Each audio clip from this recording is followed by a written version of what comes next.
한 주간도 평안하셨습니까? 오늘은 마태복음 18장 7절에 있는 말씀을 우리말 성경으로 읽어보겠습니다. 사람들을 넘어지게 하는 일 때문에 이 세상에 화가 있다. 넘어지게 하는 일이 없을 수는 없으나 넘어지게 하는 걸림돌과 같은 사람에게는 화가 있을 것이다. 사람은 함께 살아야 하는데 함께 살면 사람에게 상처받고 걸려 넘어지는 일이 생길 수밖에 없습니다. 다른 사람의 말과 행동에 상처를 받고 관계가 닫히는 일이 생깁니다. 걸려 넘어지게 하는 일 때문에 세상이 힘들어지고 정오가 악순환되는 일이 생깁니다. 그래서 오늘 말씀에 사람들을 걸려 넘어지게 하는 일 때문에 이 세상에 화가 있다라고 말씀했습니다. 생각해보면 가장 힘든 것은 사람입니다. 사람 때문에 기쁠 일이 생기지만 또 사람 때문에 힘든 일이 생깁니다.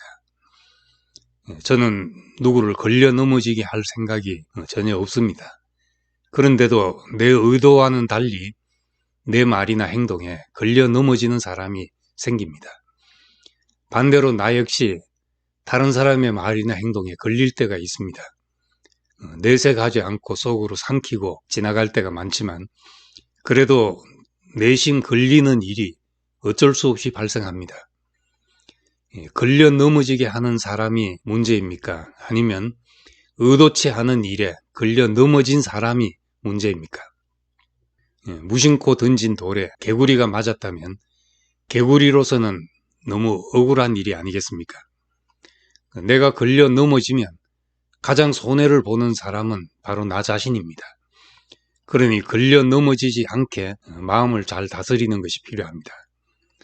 그러면 예수님은 이 문제에 대해서 어떻게 말씀했을까요? 오늘 말씀대로 걸려 넘어지게 하는 일이 없을 수는 없다. 그러나 넘어지게 하는 걸림돌과 같은 사람에게는 화가 있을 것이다 라고 하셨습니다. 예수님은 우리 생각과 반대로 걸려 넘어지게 하는 사람에게 화가 있다고 하셨습니다.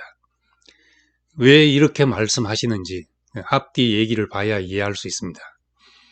마태복음 18장은 제자들이 예수께 천국에서 누가 크냐라는 질문을 하는 것으로 시작합니다. 예수님은 너희가 생각을 바꾸어 어린이와 같이 되지 않으면 결코 하늘나라에 들어가지 못할 것이다 라고 말씀했습니다. 그리고 누구든지 나를 믿는 이런 어린아이 가운데 한 명이라도 죄를 짓게 하는 사람은 큰 맷돌을 목에 달아 깊은 바다에 빠뜨리는 편이 차라리 나을 것이라고 하셨습니다. 이 말은 걸려 넘어지게 하는 자는 이런 형벌을 받는 것이 더 낫단 말이 아니라 사람을 걸려 넘어지게 해서 하나님 나라에 못 들어가게 하는 일은 사람 목에 큰 맷돌을 달아 물에 빠뜨리는 것보다 더 나쁜 일이라는 말입니다. 그리고 나서 예수께서는 걸려 넘어지게 하는 일이 없을 수는 없지만 걸려 넘어지게 하는 사람이 더 불행하다는 말씀을 하셨습니다. 왜 걸려 넘어진 사람을 감싸는 것이겠습니까? 오늘 마태복음 18장 맥락에서 보면 걸려 넘어지는 사람은 어리기 때문이란 말입니다. 다시 말해 약하기 때문입니다. 사람들 가운데 특히 어린아이는 보호받아야 할 약자입니다. 주변에 상처를 잘 받고 걸려 넘어지는 사람들이 있습니다. 때로는 왜 그런 작은 일로 상처받고 걸려 넘어지는가 싶을 때도 있습니다. 그러나 조금만 더 깊이 그 사람을 보면 약하기 때문이란 걸 알 수 있습니다.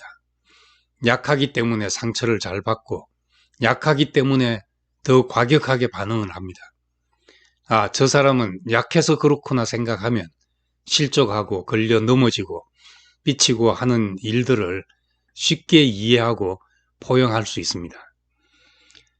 사람은 보기보다 훨씬 약한 존재입니다. 말 한마디에 자존심이 무너지기도 하고 말 한마디에 분노가 일어나기도 합니다. 말 한마디에 저 사람과는 인연을 끊겠다는 생각을 하기도 합니다. 그러면 사람들은 에이 못난 사람 하며 무시하고 지나치기도 합니다. 그런데 예수님은 어린아이 한 명에게라도 죄짓게 하는 것, 다시 말해 걸려 넘어지게 하는 것을 오히려 책망하셨습니다. 강한 사람은 약한 사람을 쉽게 판단하지만 왜 아파하는지 잘 모릅니다. 걸려 넘어지고 싶은 사람이 누가 있겠습니까? 약하기 때문에 걸려 넘어지는 것입니다. 그러면 남을 걸려 넘어지게 할 일도 자신이 걸려 넘어질 일도 없으려면 어떻게 해야 하는 것이겠습니까? 자신의 감정과 욕심을 다 십자가에 못 박는 길입니다. 갈라디아서 5장 24절에 보면 그리스도 예수께 속한 사람들은 육체와 함께 그 정욕과 욕망을 십자가에 못 박았다 하였습니다. 이런 사람은 고린도후서 4장에서 말씀한 것처럼 우리가 사방으로 우겨쌈을 당하여도 쌓이지 아니하며 답답한 일을 당하여도 낙심하지 아니하며 박해를 받아도 버림받지 아니하며 거꾸러뜨림을 당하여도 망하지 아니하고 우리가 항상 예수의 죽음을 몸에 짊어지면 예수 생명이 또한 우리 몸에 나타나게 하려 함이라. 이런 모습으로 살게 될 것입니다. 또 히브리서 기자는 우리도 예수의 치욕을 짊어지고 영문 밖으로 그에게 나아가자. 예수와 함께 죽음을 통과하여 예수의 죽음을 짊어지고 예수 생명을 나타내는 사람이라면 다른 사람의 어떤 말이나 행동에도 상처받지 않을 것입니다. 그렇다고 해서 실족하고 상처받는 사람에게 예수와 함께 죽은 사람은 이래야 하는데 너는 덜 죽어서 그래라고 말할 수 없습니다. 우리 중에 누구도 다른 사람에게 너 죽어야 해 라고 말할 자격이 있는 사람은 아무도 없습니다.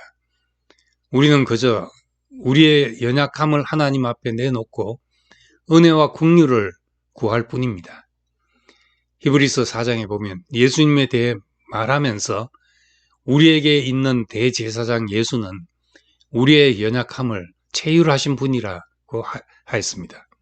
이 말씀은 예수 자신도 그 연약함이 뭔지를 몸소 겪으신 분이라는 말입니다. 바울 역시 예수의 이런 마음을 이어받았습니다. 로마서 14장에 여러분은 믿음이 약한 사람을 받아들이되 그의 견해를 논쟁거리로 삼지 마십시오. 어떤 사람은 모든 음식을 먹을 만한 믿음이 있으나 믿음이 연약한 사람은 채소만 먹습니다. 먹는 사람은 먹지 못하는 사람을 업신여기지 말고 먹지 못하는 사람은 먹는 사람을 판단하지 마십시오. 이는 하나님께서 그 사람을 받으셨기 때문입니다. 하였습니다. 음식을 먹는 문제에서 어떤 사람은 믿음이 있어 어떤 음식도 먹을 수 있고 어떤 사람은 믿음이 굳세지 못해서 먹지 못하는 것도 있다는 것입니다. 육신적으로도 영적으로도 다 마찬가지입니다. 그렇다고 해서 서로를 비판하거나 업신여기지 말아야 한다고 했습니다. 하나님은 믿음 있는 자도 약한 자도 다 받으시기 때문입니다. 또 고린도전서 8장에는 우상의 제물을 먹는 문제에 대해서 말하면서 어떤 사람은 우상의 제물을 보고 그거 그냥 음식일 뿐이야 하는 사람도 있고 마음에 끄리낌이 있어 먹지 못하는 사람도 있다는 것입니다. 그 문제에 대해서 바울은 이렇게 말했습니다. 음식이 우리를 하나님 앞에 세워주지 못합니다. 우리가 먹지 않는다 해도 해로울 것이 없고 먹는다 해도 이로울 것이 없습니다. 그러므로 여러분의 이 자유가 연약한 사람들에게 걸림돌이 되지 않도록 조심하십시오 하였습니다. 우리는 약하여 걸려 넘어지기 잘하는 형제를 볼 때 약해서 그렇구나. 그래도 하나님이 그를 받으셨다. 그는 그리스도께서 위하여 죽은 형제이다 라고 생각해야 합니다.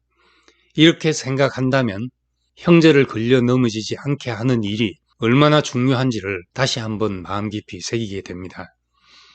우리가 다 성숙한 자리에 이르면 예수께서 부활하신 후 하신 말씀처럼 무슨 독을 마셔도 해를 받지 않는 그런 상태가 될 것입니다. 그때까지 우리는 서로를 기다리고 연약함을 받고 서로 긍휼히 여기는 마음을 가질 필요가 있습니다. 감사합니다.